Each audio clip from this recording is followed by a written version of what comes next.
Fellas, you might notice something a little bit different going on today. And I'll be honest, I gotta come clean here. You're right, there is something a little different going on. I shaved not one, but both of my balls this morning. What can I say, man? I knew you felt there was a little bit of a difference in the aroma going on around here. Fellas, the Cologne major has passed us by. And some teams you watch and go, this isn't real life, you're doggy doo-doo. Why are you underachieving so badly? Other teams where you watch them and go, yeah, that's about right. And other teams that drastically overperformed. And today I'm going to be ranking every single one of them, starting with maybe the worst team I have ever personally seen play Counter-Strike. Sorry, fellas. Let me step back a little bit. Didn't mean to, put my big face in front of you. Didn't mean to try and make out with you. That's on me. The first team we're going to talk about is Gaming Gladiators. The team that replaced a 29-year-old with a 34-year-old. A half-retired, half-alive iteration of Fur. And while it went about as poorly as you would expect, these fuckers got 4 rounds, 1 round, 5 round, and 6 rounds. They broke the record for the lowest round win percentage rate at a Swiss major, which is, hey, we witness history here, fellas. Everyone on the team stunk. Team didn't look good. Who could have possibly suspected adding Fur in as a stand-in wouldn't have helped them? How can I give them anything but F? They were a very popular 03 pick, but I feel like even as an 03 pick, they still underachieved somehow, which is incredibly impressive. The next team is Sinners. Sinners, after barely missing out on major after major, finally make it to go 0-3, now winning a map. But in their defense, I was not totally disappointed by them. I was very impressed by Kissarik, mostly at this event, and they almost won 2 maps, losing 16-14. But overall, Sinners kind of looked like what they are, a pretty good tier 2 team. They just kind of looked out of their depth at a tournament this big. They definitely looked like they had potential, and a lot of games it looked like maybe if they were more experienced, could have put it over the edge. But at least at this major, Sinners just weren't ready. They cooked a lot of people's pick'ems because, a lot of people thought they'd be able to win one at least. And dude, that damned FlyQuest game, that first one they played, they totally could have won, man. But overall, Sinners, I would say, is a little disappointing, but they didn't look overly atrocious. Not as bad as Gaming Gladiators. I gotta give them a D tier. Hey, cutie patootie. It's me, Garmour. Guys, if you would like to support me and what I do here, check out the long-term sponsor of the Garmour YouTube channel, SkinSwap. SkinSwap is the #1 place to trade your Rust or Counter-Strike skins for new ones where you can instantly upgrade your inventory. And if you use my code Garmour, you can get up to $50 on a free skin and a 3% lifetime selling bonus. And now you can also easily buy skins off the Chinese marketplace for cheaper prices than you ever could on the Western marketplaces. I truly think this is the best feature on any skin trading website, but if you are looking to sell, you can sell your skins for crypto, PayPal, Venmo, and a bunch of other withdrawal methods. Along with this, SkinSwap has a vault system now, which makes it the most rewarding skin trading website. And of course, don't forget the giveaways. And I think that's it. Thank you to them, thank you to you guys, and back to the video.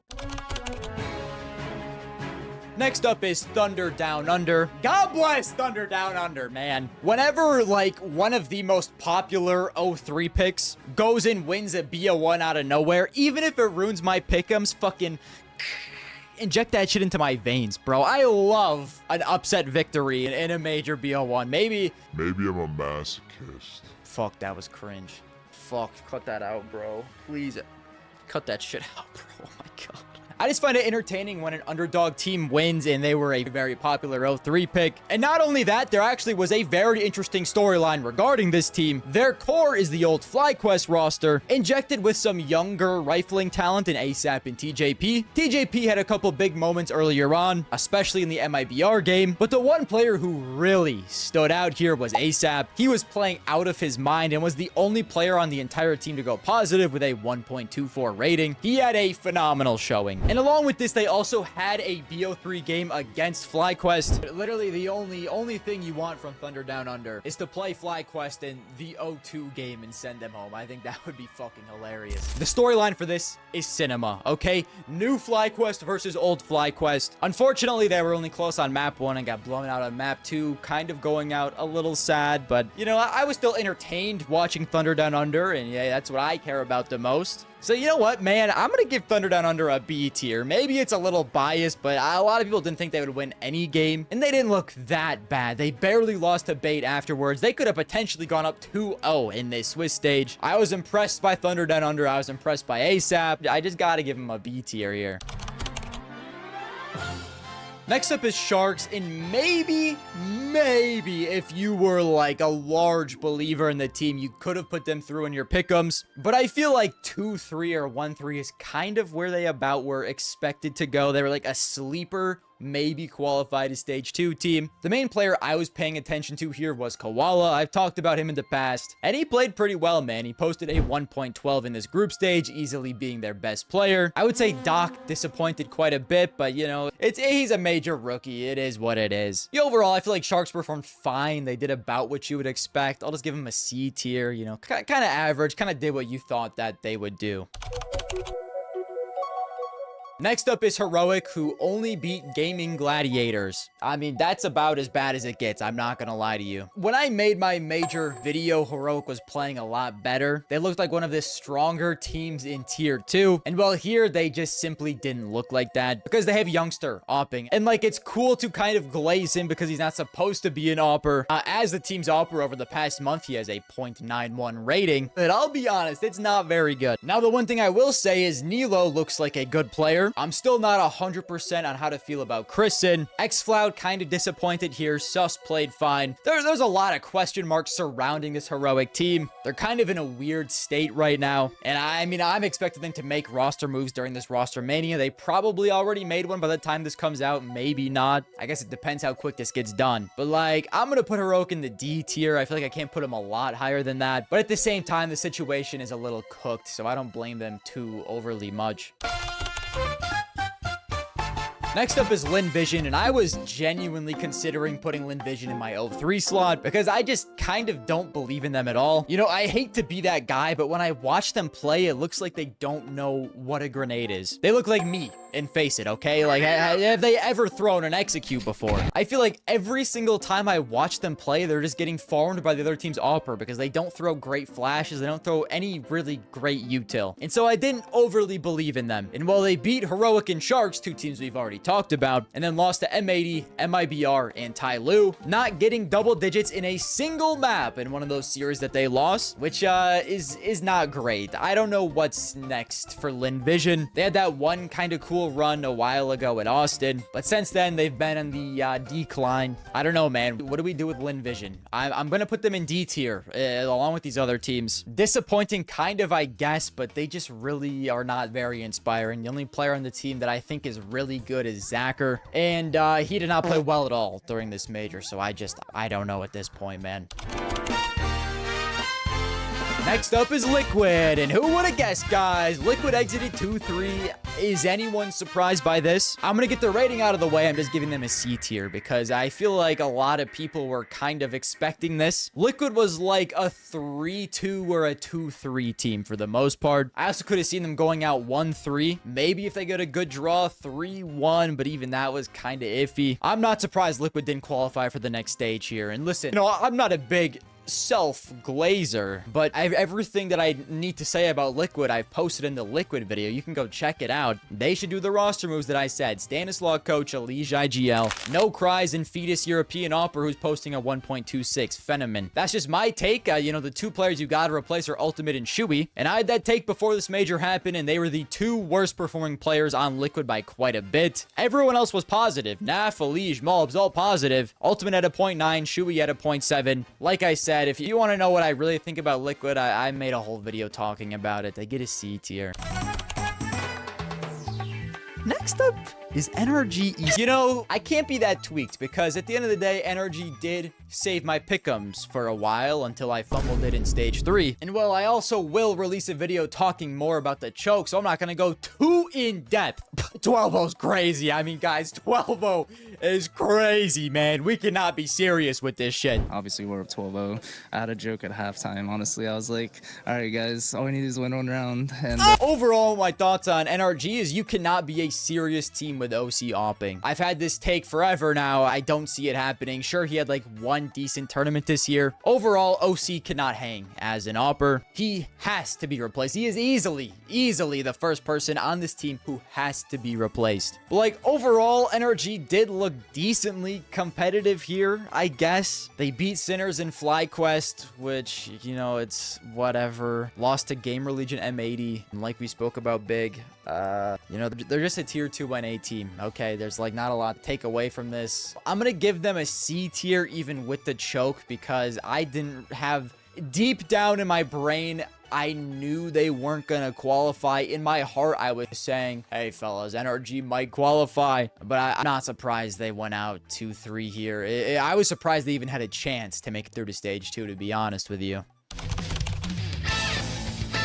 Sure, FlyQuest went 0-3 in stage 2, but give it up for them, guys. I mean, they were my 0-3 pick. They were a very popular 0-3 pick. In hindsight, obviously, it was a little silly, but they did come into this tournament with a lot of people wondering if they were good at all. You know, they were kind of getting cooked in tier 2 European tournaments, and we hadn't really seen them at all in quite a while. And here they looked pretty decent. Nothing like super insane. You know, a popular 0-3 pick making it into stage 2 is nothing really to scoff at. I don't really know what this team's ceiling is. I also don't really know what their floor is. It's kind of all over the place right now, I feel like, but they had a decently fine showing here. You know, that's about all I got to say. FlyQuest, you can have a B tier, I suppose. Gamer Legion, I have a lot more to say about you. Did Gamer Legion like sell their souls to lose in the finals of Paris? Because I don't understand how season after season a team like Gamer Legion can look good a lot. They can look good a lot. The roster with Snacks has been promising, making it all the way to the finals of Atlanta, even though they did have a kind of cupcake side of the bracket. Still impressive. They had been looking pretty solid before that as well. Hypex looked like he was finally growing into his role as the team's opper, and then the major rolls around. They go through stage 1, 3-1. They look a little shaky. You're like, whoa, Gamer Legion, what's going on here? But at least they made it through, you know? And then stage 2 hits, and they don't win a single match. They lost to Astralis 13-4, Bet Boom 13-9, and Bait in 3 maps. Now, 2 of the maps in the series against Bait were very close. And this is a Bait team that did actually end up qualifying all the way to stage 3. But even still, Gamer Legion looked so much worse than they had been the entire season before this. But this isn't new. Yeah, I feel like Gamer Legion has done this major after major where they look good in the regular season and the major comes along and they shit their pants, bro. I don't understand why. You think, oh, maybe it's ZTR who's the problem. They replace him with Snacks. But the same shit happens, bro. The same exact shit happens. You know, I guess some things at majors are just set in stone. Spirit's gonna go 3-0. Furia's gonna go 3-0. And Gamer Legion is going to disappoint. Gamer Legion, you're getting an F tier because you had to make stage 3 at the bare minimum, in my opinion, or at least look more competitive than this. Oh, bro. Going from Gamer Legion to Astralis, you motherfuckers are not safe. Let me tell you why you motherfuckers are not safe. Astralis, quite literally, had one of the worst T-sides at a major that I have ever seen. I forgot exactly what it was, but it was worse than Gaming Gladiators. They did worse than Gaming Gladiators on T-side. Let me see if I can find it real quick. Oh, shit! Wait, when looking at this, NRG just benched Bro. Dude, there's gonna be so many roster moves happening during this video. NRG has benched Bro. I get it, but benching Bro before OC, cousin, what are we doing? Yes, Astralis had a 16.7% T-round win percentage. Let me fully put this into context. In their first game, they destroyed Gamer Legion, 11-1 on their CT side, and then got 2 T-rounds to close it out. The game after that against 9Z, they quite literally get 0 T-rounds on Nuke. That against Tyloo on Nuke, once again, they get a total of 1 T-round. And then against Pain on Nuke, they improve, getting 4 T-rounds. And on Overpass, they get 0. They got 12-0'd on the T side of Overpass. Genuinely atrocious. There's no other way to explain it. Astralis, another example of looking pretty decent throughout most of the season. They had definitely cooled off a little bit heading into this major, but even still, man. You know, Fuzi especially. I feel like Fuzi started very, very strong with this team, and he fell off a cliff like this past month. He posted a 0.74 rating here. I don't know what to tell you, man. Astralis is also an F, without a doubt in my mind. MIBR is a very interesting team to me. Despite stinking up the place against Thunder Down Under, they went on to win their next 3 games going into stage 2 3-1. Blim looked good, Insani looked good. Everything seemed like it was working. And then they get into stage 2 and that shit did not translate at all. They start off a lot better than they did in stage 1, beating Legacy. They then get absolutely curb stomped by Spirit, lose to Big, which in my opinion, I like Big. I feel like MIBR should be winning that game. Maybe I'm too high on them. And then they lose to Bait to go out 1-3 in stage 2. I'll give MIBR a C tier because I expected them to go out of stage 1. I feel like a lot of people expected them to go out of stage 1, and then they looked meh in stage 2. I guess kind of what you would expect from the team. I definitely had higher hopes for them, but it is what it is. Probably the most concerning thing was Klim did not look very good in stage 2, whereas he looked very good in stage 1. And you know, that's a little scary, man, because with a lot of operas, it's easy for them to farm weaker teams than you play better teams, and they just can't translate, which might be the case with Klim. I hope that's not necessarily the case. I hope it was just more of a team problem, but like, I don't know. It sounds like Insani is probably leaving the team anyway, so maybe MIBR is just a dead roster. Overall, I guess they had a fine showing. I do think C tier makes the most sense.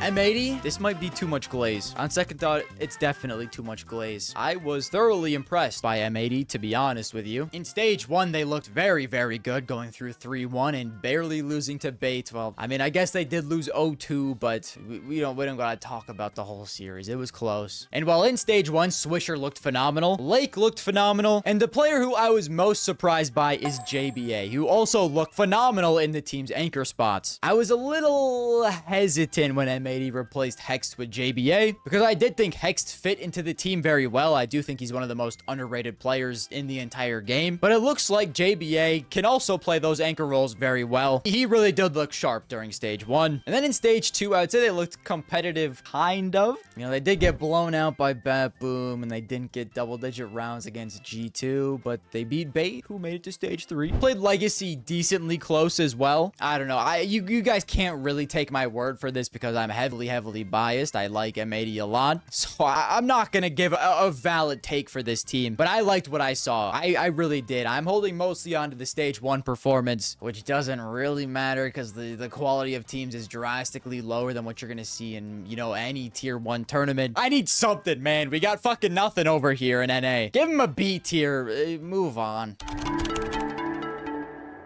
Next up is Pain. Safe played well as a replacement for NQZ. It doesn't look like VSM is translating into the roster very well. He hasn't really been playing well at all since he joined. Pariah Jr. looks like a freak sometimes. He just isn't the most consistent, but I feel like the highs I've seen from him I've liked a lot. And I mean, overall, Pain's a fine team. You know, they go 2-3 here. I personally didn't think they were going to make it through stage 2. They were a very popular 0-3 pick. And in the Pain 0-3 pickers defense, they were close, starting off 0-2, but they did kind of gain momentum towards the end. Yeah, I don't know with Pain. Like, I'm gonna give them a C tier as well. I feel like they performed about as you would expect.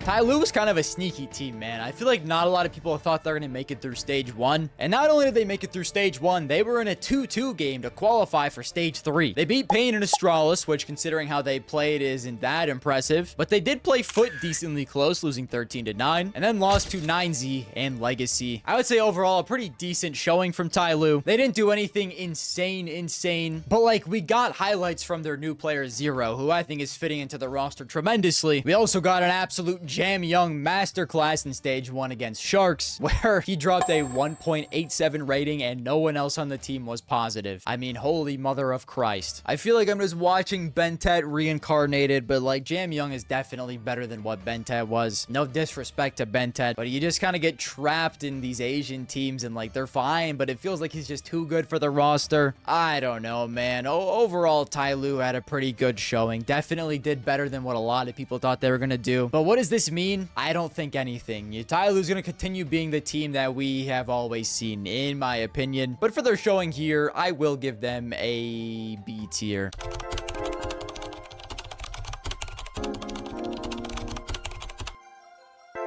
And And the last team we have is Big. Big's kind of a tough one for me to rank because once again, I'm gonna have heavy bias in this one, but I think solely due to the NRG when I have to give Big an A tier. They easily could have dropped out in stage 1, but they literally had the greatest fucking comeback we have ever seen. I can't give them anything lower than an A tier solely because of that. They didn't look like anything insane. I don't think they're gonna be a new tier 1 team. They look like a really good tier 2 team still, and that's kind of about it. But I mean, hey man, you make the greatest comeback in Counter-Strike Major history. You're in a 2-2 game to qualify for stage 3 somehow. Overall, I would say Big did have a fairly impressive showing. They didn't really beat any super impressive teams though. Like they beat MIBR, they beat Pain, and in stage 1 they beat Gaming, Gladiators, Thunder Down Under, and NRG. Like they definitely didn't look like they could compete with any tier 1 team, but like I said before, a solid tier 2 team at least. We're back on a different day. Let's get into it. We'll start off talking about Bait. Bait is a team I felt very conflicted talking about heading into this tournament because they were exciting for a while. NPL was looking like a freak for a while. They had made a couple roster moves. Alex is the caller now, and the team is looking good-ish. But their main issue was they couldn't find an opper for the life of them. They end up getting rid of Head Trick. They try a different Fetus opper that doesn't really work out. And then they bring in a 16-year-old named Sizzy, who played on Spirit Academy for like a couple months. And at the start, it looks pretty brutal, but you gotta cut the boy some slack because he is literally 16 jumping straight into tier 1. And well, at this tournament, I think I regained my love for Bait because Sizzy kind of looks like a freak.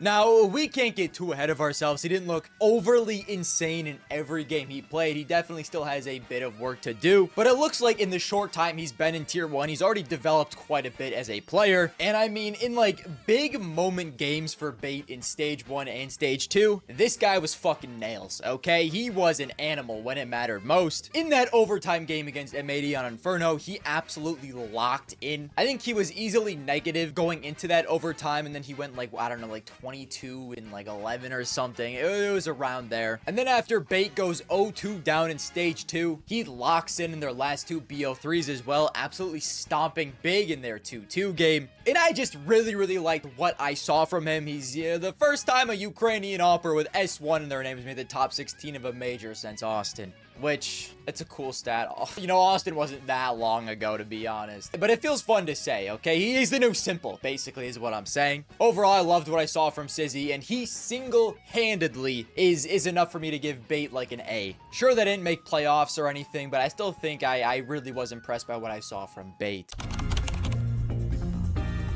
Harry Vision. Para shitted in they pants Vision. These guys fucking blew at this tournament. The Para Vision looked a little chopped heading into this. I'm not gonna lie, you know, Dastan yelling at players. Players themselves deserve to get yelled at, to be fair, from, you know, what they were doing. And well, team was dysfunctional heading into this tournament, and they go 0-3. Is anyone really that surprised? Like, I had them as my 0-3 pick. You know, you could argue that surely they should have won at least a 1. They were kind of the breakout team of the year. But yeah, Paravision did not go into this looking good at all. They've added 2 new players since this has happened, in Hobbit and Slaxajez. Now, to be honest with you, I don't really mind the moves like I feel like a lot of people do. You know, I feel like having another experienced player with Hobbit, even if he is, you know, over 30 years old, he's like 32, which is a little scary, to, you know, for being not an IGL, but yeah, we'll see what happens, I guess. Slaxajez, was kind of on my radar, but I'm not gonna lie to you guys, it's not like I've been watching Slaxajez demos. I just knew he was one of the highest rated players on all of HLTV. He had been farming in tier 2, so I think it's fine that he gets the shot in a team like Paravision. We'll see how it goes. Overall, Paravision, like, I just gotta give them an F here. I feel like there wasn't really anything good to take from this besides they looked so bad that they were willing to make, you know, 2 fairly big roster moves. So like, that's a good thing at the very least, but like, for specifically their performance here, it was not great. I'm not gonna lie to you fellas, I kind of fuck with Monty heavily, okay? I think for me, it's just like the storyline surrounding the players on the team. Every single player on this team besides Gizmy has had a chance in a tier 1 team at some point. You know, Afro on Fnatic, Azuwu on Saw, Rainwaker on Liquid, BMOS on FaZe and Mouse. And they all got booted because they weren't good enough for those teams. And well, they all come together here on Monty under Gizmy, and they just look incredibly good together. Like, they're not like a dominant tier 1 team or anything. But I feel like a lot of people, when I was doing my pick'ems on stream, were saying Monty is a sleeper to go 0-3. Okay, there's not a lot of belief in a team like Monty. And I mean, I do get it when you look at their roster, because there isn't like any big name superstar player to really, you know, make you jump out of your seat. But they're just overall a good team. Gizmy might be one of the better young callers in the entire scene right now. Monty absolutely, you know, hit a home run with Gizmy having him in their academy team. And overall, like, the team impressed me quite a bit here. They had been making kind of decent, you know, waves before this, being very, very dominant in tier 2, but couldn't really compete on like a tier 1 level. And I mean, from the games I saw, they looked very, very competent against all the tier 1 teams they played. They lost to Aurora where it wasn't super close, but then they beat Paravision. The series against Falcons was honestly very close. And then they lose to Mongols in another close series where they lost on map 3, 13-11. I just think Monty's a really fun team with a really fun storyline. And similar to Bait, I think I just have to give them an A tier. I'm going to talk about Mouse for 3.7 seconds here. They have Brolin as a stand-in, unfinished roster, just made, you know, pretty large roster moves very recently. Zershin, you know, as the caller now. Zelix has been added. Team looks fine, I guess. I didn't expect them to make the playoffs here. A lot of people didn't expect them to make the playoffs here. They kind of performed about how you would think. The one thing that I think is kind of interesting to talk about is Zelix and how he's performed so far. I think it's really tough when you go from an academy team jumping straight into, you know, one of the higher rated tier 1 teams in the world, because there's going to be a very, very large adjustment period there, right? Like, even with Sizzy going to Bait, who are one of the lower ranked tier 1 teams, that's still a huge adjustment period. And I think that's kind of the same thing for Zelix. He hasn't really, you know, blown your socks off with any of his performances so far. Could maybe even say he's underperformed, but I personally don't really think so. He's still an incredibly young player jumping into a tier 1 team, so his performances for the first, I don't know, even like an entire season are kind of nothing burgers to me. So Mouse is like, I don't know, C tier, D tier. I'll give them a C tier because I did about what I thought they would. They have a stand-in, you know, they're just kind of here, to be honest.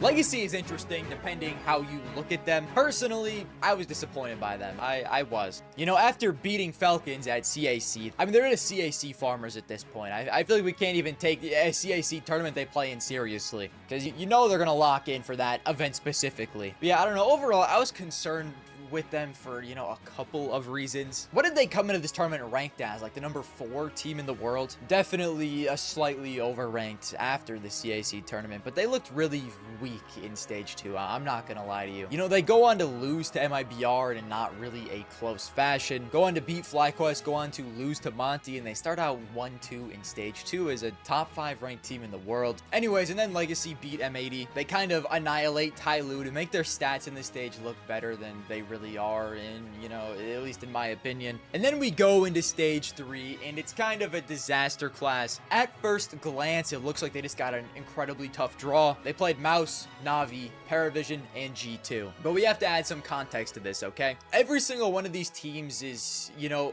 a tier 1 team in theory. Paravision, they've been sliding down the rankings, but in theory these are all tier 1 teams. They got blown out by Mouse with a stand-in, absolutely annihilated by Navi on Inferno, and Ancient was like 13-10, so, you know, decently close. They beat Paravision in 2 overtimes, and then get absolutely curb stomped by G2. Now, here's the thing, okay? Out of these 4 teams, who all look very strong at a first glance, only one of them made the playoffs, and that was G2. And so it's not me saying, like, Navi and Mouse are necessarily horribly weak teams, but the only team that Mouse beat was Legacy. Like I said, Navi, they also got a tough draw, but they didn't make playoffs. Paravision looked not great at all here, and they barely beat them. So it's like, why they just looked a lot worse than I thought they would. At least if they lose these series, maybe look competitive, but they really just didn't, to be honest. And it sounds like roster moves are on the way. I mean, one is guaranteed because Nissim stepped down. Yeah, overall, I just wasn't really impressed at all by Legacy, and I feel like I just have to give them a D tier here.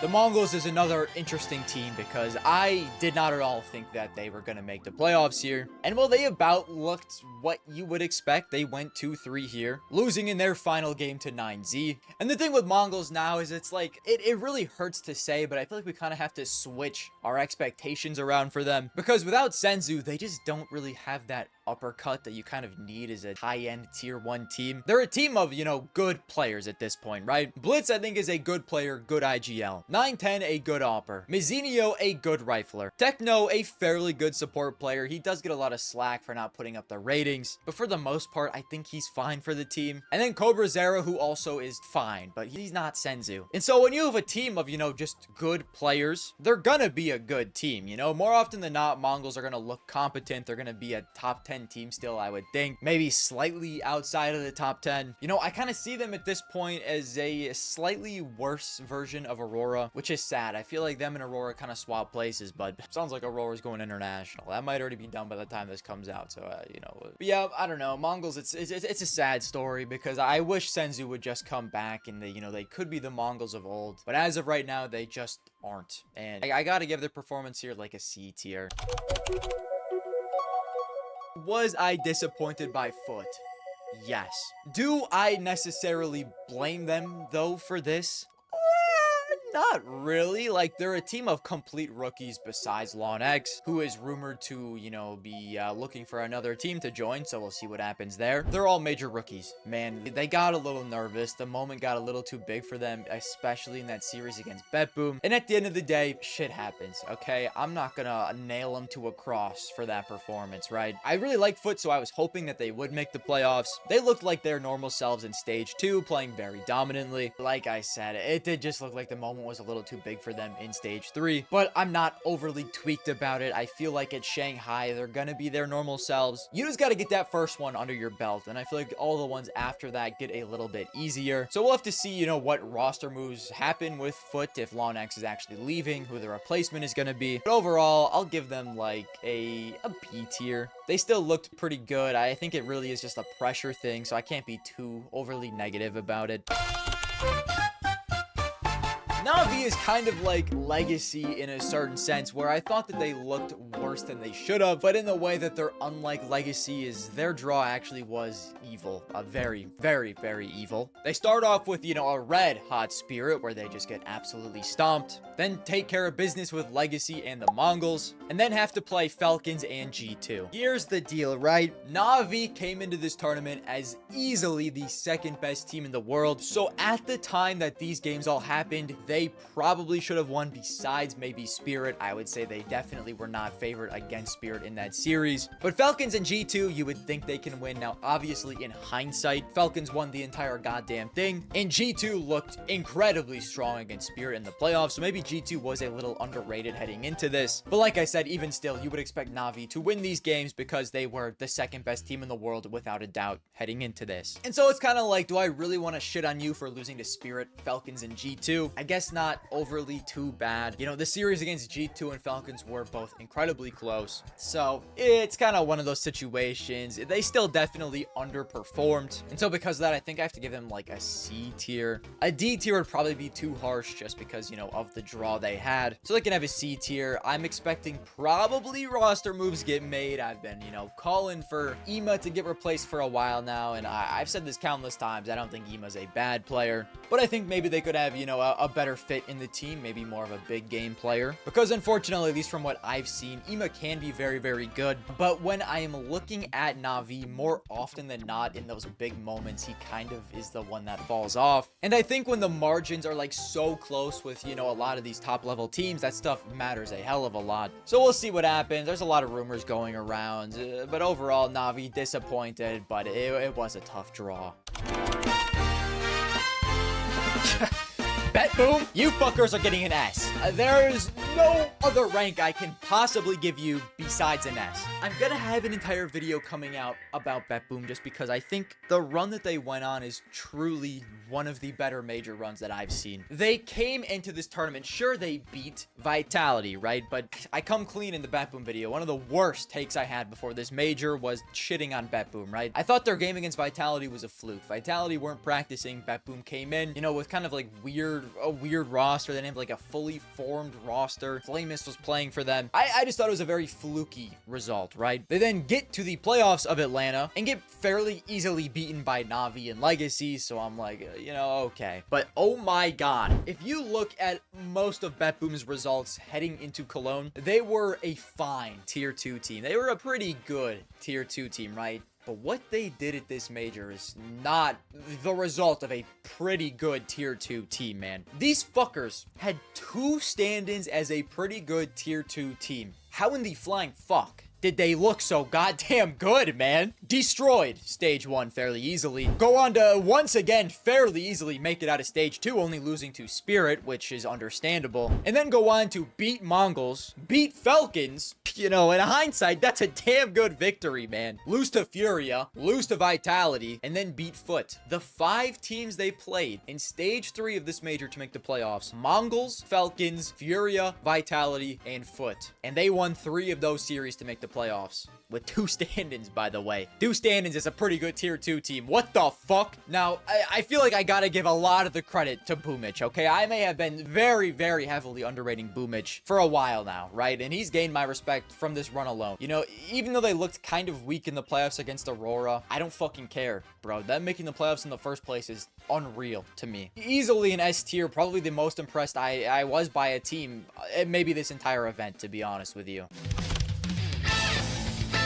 9Z. 9Z is another team who I was impressed with, okay? Not as much as BetBoom, but I feel like it would be really, really easy for, you know, 9Z to have that really good performance at Astana, where they then kind of choked in the playoffs against Magic. Yeah, you would think they should be able to win that series. They then looked really rough at the next event, losing to Sharks and FaZe. But then heading into this major, they looked like they did in the group stage of Astana. Personally, I thought maybe Astana was a fluke, but it clearly wasn't. You know, they very easily get through stage 2, only losing to Spirit, similar to BetBoom. And then listen to this, you know, their list of teams they played were also incredibly tough. In stage 3 to make the playoffs, they played Paravision, Vitality, Spirit, Aurora, and the Mongols. They start off 2-0 here, with a win against Vitality. And in that series against a still red-hot Spirit, realistically, they should have won it, man. They had the advantage on the last 2 maps, and then they just kind of choked it away, which, like, I can't be too critical of them for, because at the end of the day, they're still very new to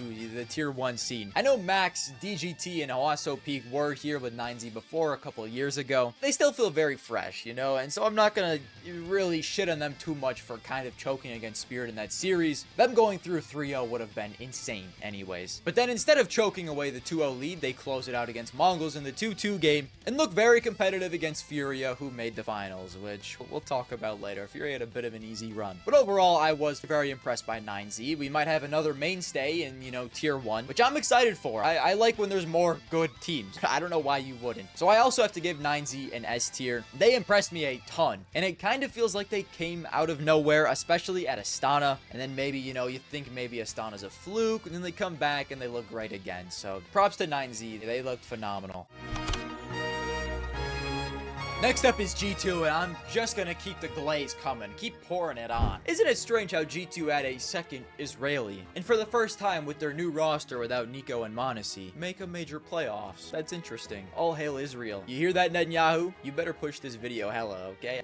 I know you heard that. But like, overall, G2, they definitely look the best they have since Nico and Monesi have left. And one of the main reasons for that, Heavy God is quite simply Anchor of the Year. There's no other way around it, right? He played out of his fucking mind for this entire event, except for the last map against Spirit in the playoffs, where it really mattered. But for the most part, he looked great, okay? And listen, how is he supposed to focus in that game when he got trade banned? Bro, if I got trade banned during a major game, I'd be tweaking a little bit too, okay? Cut him some slack. But yeah, overall, G2, if they have Heavy God on the roster, can't be competitive at any point. Heavy God is a fucking freak, right? It does still feel like they can maybe make a couple more improvements with the roster, but like the core of, I don't know, Hunter, Heavy God. Hunter and Heavy God are about the two you can build around the most. The other 3 players I don't mind. Like, I think Maddie's is good. I think Sunpius is serviceable. Nertz has his moments. But overall, like, they're all very, very good players. And they're definitely players that you can have on your team. But yeah, I think me and, like, a lot of other people were just surprised how competitive G2 looked here. Especially, you know, beating Na'Vi to make the playoffs. And then playing one of the greatest series I have quite literally ever seen against Spirit. I think I have to give G2 an A tier, right? They would be an S tier because they look like they can compete at the highest level right now. But the only reason why I'm a little hesitant to give them like an S tier is I feel like a lot of it was just because Heavy God was having a life tournament. And while I think he is a very, very, very good player and he can continue to play like this, I do still think that like I wanted to see more from the other players on the roster as well for me to give them like an S. But overall, you know, an incredibly good showing from G2. I hope this isn't like a blast situation where they beat Vitality in the finals and then kind of went back to being meh for a while. I really hope G2 stays around and continues to look this good, but you know, we'll have to see what happens. Overall, incredibly good performance from them. Vitality. I didn't think it was possible, right? I didn't think it was possible for them to not ruin my life and win another one. But by God, that sexy man, Nico, Kerrigan, Monacy, they sent these fuckers home. And well, you know, having to do with Vitality themselves, am I overly worried about the team? Can I be honest with you? A little bit. I don't want to get ahead of myself here, right? Because it is still Vitality. They still have Zywoo, Rops, Flames. The team is fucking diabolical still, okay? But like, I really do think that break they took cooked a lot of the momentum they had. And I don't think it's the fact that like they can't not get back to that point, but something that we saw with Prime Astralis is like sometimes when the team does start to slow down, you never get that form back that you had, right? So I feel like with Vitality, can they come back and easily be the best team in the world again? Without a fucking doubt, okay? It's Vitality. But you never really want to take that form they had for granted because you never know when, you know, it's gonna start to decline. Because it's not like these players aren't all robots, right? They're not gonna keep performing at this incredibly high level forever, even though it seems like they totally could. And so I don't know, man. Like, if Vitality continue to look like how they did at this major, right? Throughout the next season, are they gonna win some tournaments? Probably yes. But there is gonna be a lot more of a fight for the #1 spot. They're not gonna be a shoo-in for easily the best team in the world. And I think like another reason why I'm a little concerned about them is because like it seems like they were incredibly confident they could take that break and then just lock in for Cologne, right? Look like their old selves, because you don't do something like that if you think it is actually going to affect your chances. And I know for a fact they wanted to win that major so badly, because they would have tied the Prime Astralis team for 3 majors won in a row and 4 total majors won overall. But like just they couldn't. They just couldn't look like they had at their peak. And so if they couldn't regain the form when it mattered most at Cologne, why should I believe that heading into this next season, something is going to magically change? Now, like I said, it's still Vitality, so without a doubt, they can prove me wrong, but I'm a smidge concerned for them. A smidge concerned. Overall, Vitality can get a B tier here. They still looked good, but they couldn't do it, man. They couldn't win the third. Aurora looked fucking insane in the group stage here. I'm just gonna call it how it is, right? They destroy Monty, lose to Spirit, destroy G2, destroy 9Z, destroy BetBoom, and then get destroyed in the semis by Furia. Now, Aurora's a very strange case, right? Because I feel like we have seen them be very, very good in group stages before, and their entire thing is like they kind of fall off in the playoffs. And against Furia in the playoffs, it looked like they quite simply did. They didn't look anything like they had previously. And it also sounds like sweeping roster changes are coming to the team. But for this tournament specifically, they made it the furthest they ever had. They made the semifinals of a goddamn major. I gotta give them A tier at the very least. Maybe it was because of, you know, a dead team run. Who's really to say? But like overall, I was very impressed by Aurora for the most part. But they unfortunately kind of did what they always have in playoffs against Furia. And, you know, it also sounds like the roster probably isn't staying around for that long. So they're kind of a weird team. You know, maybe the last run. I think, you know, an A tier is fair.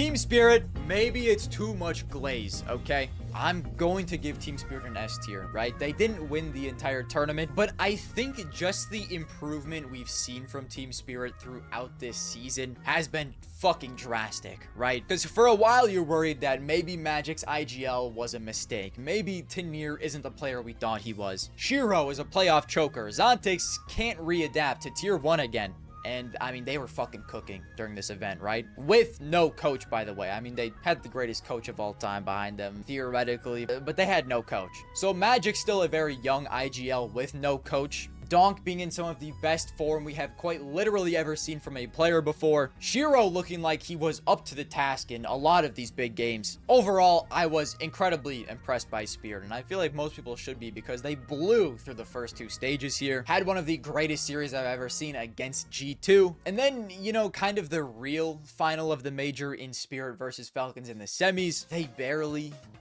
lose it in overtime on map 3. So I do feel like I just can't really be that overly critical of them, right? Maybe the players that you can be a little critical of is Tanir and Xontix, but like with Tanir, I feel like we've seen him be a very good player on Heroic, and now even like he's had that form on Spirit. In a couple of these moments, it did just look like the pressure got to him, and like he still did have big rounds as well, right? He was one of the reasons Spirit were even alive against G2 in that quarters. There was one round, I think, where they were down in the regular time. It was like 12-10 or something, where he got a 4K just to keep them alive, right? And so I would say for me, at least, one of the bigger concerns right now could be Xontix. But overall, I feel incredibly fucking good about Donk. Shiro looks like, you know, he was playing better than he had in a while. Magic's IGL. And I think Tanir will be able to, you know, become more reliable in these big moments. He just needs more experience, right? It seems like it's weird to say that because he is like an older player. You know, he was a rookie at what, 24? He's 25 now. He's like one of the older players on the entire team, but he hasn't been in tier 1 for that long. So we do gotta still look at him as like very young tier 1 player. I think, you know, that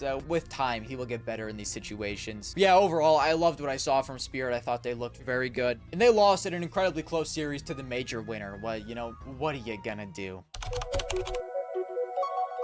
There is a fuck ton to say about Falcons, right? And I'm gonna release a whole video talking about it, all of my thoughts, because there's so much to talk about, the storylines having to do with this team, right? And so I won't go, you know, super incredibly in depth with this video specifically, but Falcons can't be anything besides an S, right? You bring in Kerrigan, and somehow in 2 months, all of the issues this team had, being chokers, throwing 5v3s, just not being able to make the plays in the big moments, flip on their head. You know, what is it, like 8 out of the 9 overtimes they've been in since Kerrigan has joined, they've won. Kerrigan's just that fucking guy, right? Insane tournament from Monesi, insane tournament from Kiyosuke. Nico finally got his chip, man. God bless. But yeah, no, overall, Falcons easily is an S. I still kind of can't believe they went on the run that they did, and it was a very hard run. Like, when you compare how Falcons got to the final and how Furia got to the final, it's not even close. Falcons beat Na'Vi, Vitality, Spirit, and then Furia. Those were their last 4 games. At the time of these games, Na'Vi was ranked number 2 in the world, Vitality number 1, Spirit number 3, and Furia number 5. One of the hardest major runs you can possibly go on. And then Furia, they beat Bait, Mouse with a stand-in, Betboom, who, you know, they did look good, but it is still Betboom, 9Z, and then Aurora. The difference in these runs is astronomical, so I'm really not surprised how lopsided this final was. And I guess we can kind of talk more about Furia then. Overall, like, Furia didn't do anything wrong. They played the teams that were in front of them, right? And, well, maybe the best part of this entire thing was Molodoy. He looked good against Aurora, and even though they kind of got blown out, he looked good in the final against Falcons. And so, it looks like Molodoy is finally starting to overcome some of the playoff issues he's been having. And so, if that is truly the case, Furia at this point can go head to head with anyone, right? And overall, like, they did still have a good showing them in the finals of a major, right? So I'm gonna give them an A tier because, like I said, they made the finals. Molodoy looked good for the first time ever, honestly, in a major playoffs. They just kind of weren't really good enough for, you know, the Red Hot Falcons team. And it is what it is. It's not like they got completely blown out. Every single map was a 13-8. But yeah, overall, it just looked like they were outclassed in this final. And sometimes that happens, man. I don't like the problem with Furia is I don't really know if they are good enough to compete with the best of the best teams in the world right now, which is, you know, obviously what you want them to do. So I don't know how many tournaments they'll be winning in the second half of this year, but specifically with this tournament, Molodoy getting over some of the playoff problems he had is like one of the best possible things that could happen for this team. So overall, I would say without a doubt, this tournament was a success. And while, you know, I was less so impressed by Furia than I was Falcons, it was still an impressive showing nonetheless. Yeah, that's it for me today, fellas. That's all I got. Let me know down below if you agree or think I'm a chud in the comments. I would love to see. You know, subscribe if you want to subscribe, liking if you want to like, turn on noties if you want to be notified, and I can't wait for Shanghai. You know what I'm saying, fellas? I'll see you fucking later, okay?